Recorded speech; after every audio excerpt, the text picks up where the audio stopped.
شهاب شریپوف پسر حومه شناخته حقوق مهاجران تاجیک روانشاد کرامت شریپوف روز 16 دکامبر 7 مهاجر تاجیک از ناحیه عبدالرحمن جامی را که در ولایت ارنبورگ روسیه 5 ماه باز در شرایط غلامی بی پول کار میکردند از دست کارفرمای ظالمشان خلاص کرده است. از این 7 مهاجر 3 نفر همراه شهاب شریپوف به شهر مسکو آمده الکی در اینجا با جای کار و جای خواب تامین کرده شدند و 4 نفر دیگر بعد گرفتن پاسپورت‌هایشان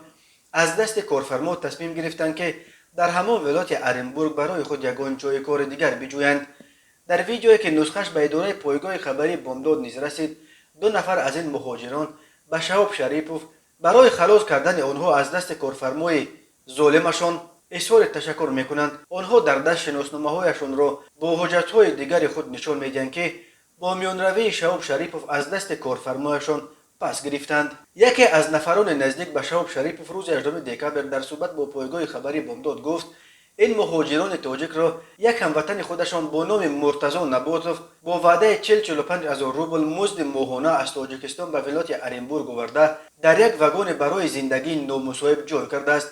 و در طول 5 ماه در ساختمان بی پول کار فرموده است. و گفته مهاجران در طول این 5 ماه آنها همگی یک مرتبه و آن هم همگی 20,000 پول گرفتند و دیگر تمام این مدت بی پول کار کردند. در یک ویدیویی که قبلا این مهاجران به حامیان حقوق فرستاده خواستار نجات دادن آنها از دست کارفرمای ظالم شدند، آنها شرایط خیلی بد واگن را که آنجا زندگی میکردند نشان میدهند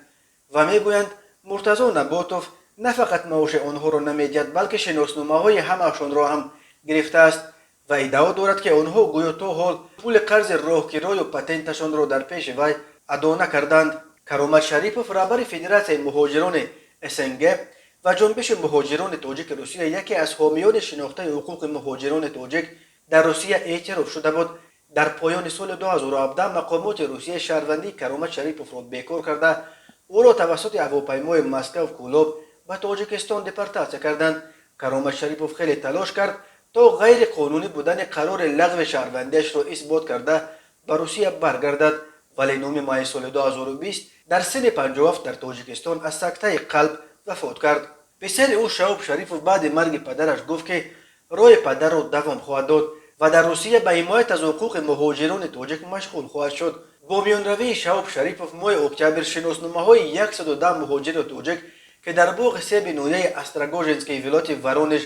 چند ماه بی پول کار کردند پس گرفته شد. او همچنین ماه نوامبر 18 مهاجر تاجیک را که در ارخانگلسک چندین ماه برای 2 میلیون روی نیز زاده تاجیکستان بی پول کار کردند نیز از این حالت غلامی نجات داد و به مسکو آورد.